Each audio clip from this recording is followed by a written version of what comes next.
Kicking off our Sunrise Smart Start and breaking overnight, the Hilton East Assisted Living Facility has been evacuated. According to the Monroe County Sheriff's Office, the building experienced environmental issues. News 8 crews on scene learned that residents were evacuated to Quest Elementary School. We've reached out to Hilton Fire Department for more information, and we'll update this story on air and online at rochesterfirst.com. We have an update to a missing persons case and a body found from last week. Rochester police have confirmed 33-year-old Carolyn Danny Siplin was found dead near St. Paul Street after 3 days of searching. RPD says Siplin was last seen on Portage Street in Rochester on December 23rd.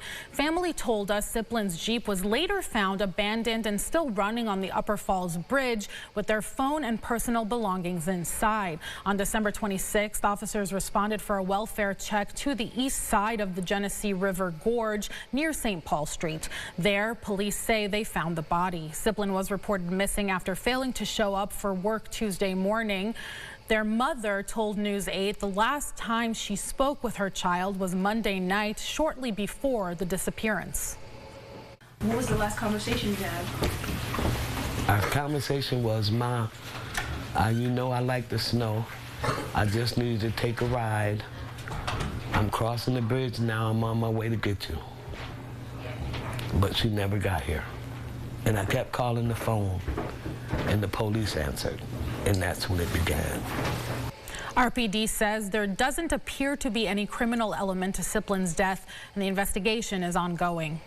Several emergency crews responded to upwards of a dozen cars on fire at a lot in Genesee County last night. It happened around 8:45 at the Insurance Auto Auctions on Apple Tree Avenue in the village of Bergen. The Bergen Fire Department was called to the scene after multiple reports of vehicle fires. The location stores cars which have been in accidents, and the deputy chief notes there have been car fires at that spot in the past. According to the deputy fire chief, when firefighters arrived, they observed flames coming from rows of cars.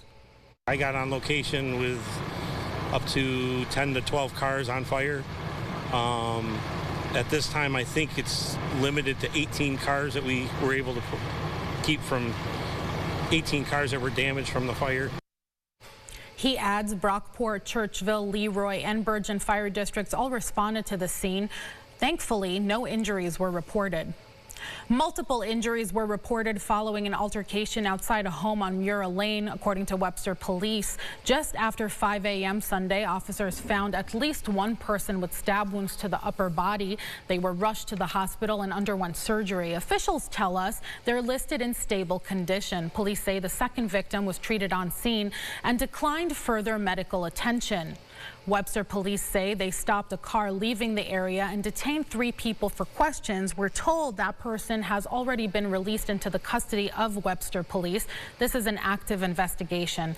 Let's take a turn here to the forecast with James. Today is a big weather day, and this week is actually going to be pretty active. So what are we expecting? For sure. So the big headline is the wind, that we're going to tackle that through the afternoon. High wind warnings in effect. You never like to see that, especially after a very heavy rain and snow melt that may have compromised a lot of the root systems, so weaker trees are more susceptible to coming down with strong winds like we've got. Yeah, the winter weather advisory there as well. So there's those wind gusts of 40 to 50 miles per hour. That's going to be most commonplace, but there will be some spots that could see that 50 to 60 plus, especially west of Rochester over towards the Niagara Frontier and Buffalo. That's what we are tracking for this. We'll talk about snow in the 8-day at the end of the show. Ron? Thank you, James. From the weather to our roads, let's get that view from our Greater Rock Sky Eye Cam. Again, that volume increasing as we approach 7 o'clock on this first day of work post-Christmas. 390, 495, 90 moving at speed. No accidents of note at this time. New York Democrats have joined a 7-state coalition to push a suite of bills aimed at limiting cooperation with federal immigration operations. The proposed laws include the Protect Our Schools Act, which would shield students and teachers from immigration arrests on school grounds unless ICE has a judicial warrant. It also includes the MELT Act, which would prevent law enforcement officers from wearing masks or disguises while working with the public. And those for it say masked agents impact public trust. Any residents in this country have fundamental due process rights that we have seen just thrown out the window in many of these cases.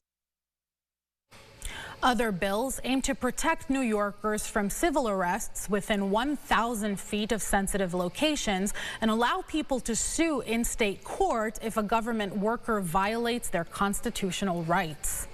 With the new year just 3 days away, New York State Police continue to step up traffic enforcement during the busy holiday travel season. Increased state police and local patrols will be cracking down on impaired and dangerous driving. The Drive Sober or Get Pulled Over campaign runs through January 1st, with DWI checkpoints and patrols statewide targeting impaired, speeding, distracted drivers and move over law violations.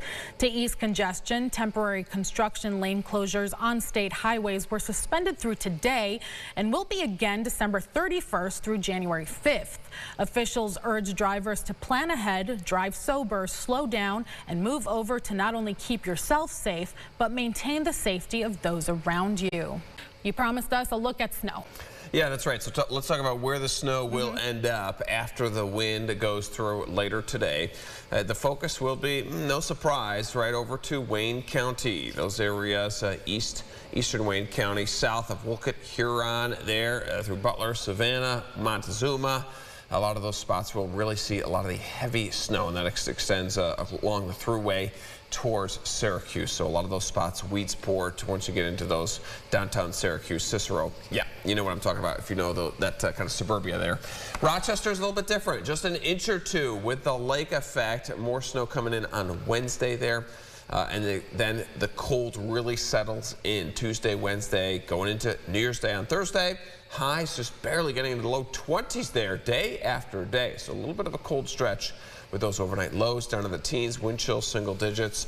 It was nice this morning. It was. We were in the upper 40s. You didn't even need the winter jacket, but much colder air is on the way. Yep, and if you want to hear more of James and his forecast, make sure to check out our podcast, Second Cup of Sunrise. I'll be there with James this morning. It airs every Monday at 9 a.m. on the Rochester First streaming app. Of course, typically it's Brennan, but I'm happy to fill in and chat with James this morning. Yeah, he's been off for quite a while. I think we'll be back tomorrow. So. Yep, happy to have him back. Thank you. That does it for us on News 8 at Sunrise. Thanks for watching. Our next update is in around 30 minutes. CBS Mornings up next.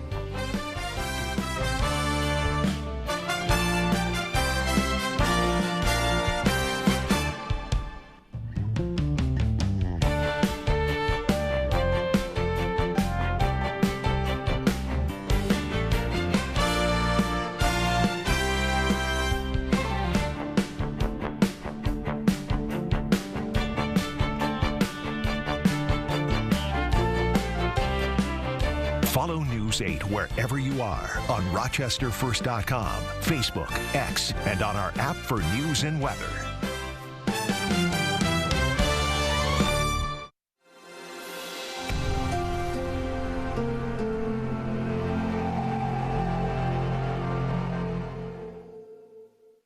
Get the Rochester First streaming app today for everything you love from News 8 On Demand. Plus exclusive shows you won't see anywhere else. Search ROC and download for free on Roku, Amazon Fire, and Apple TV.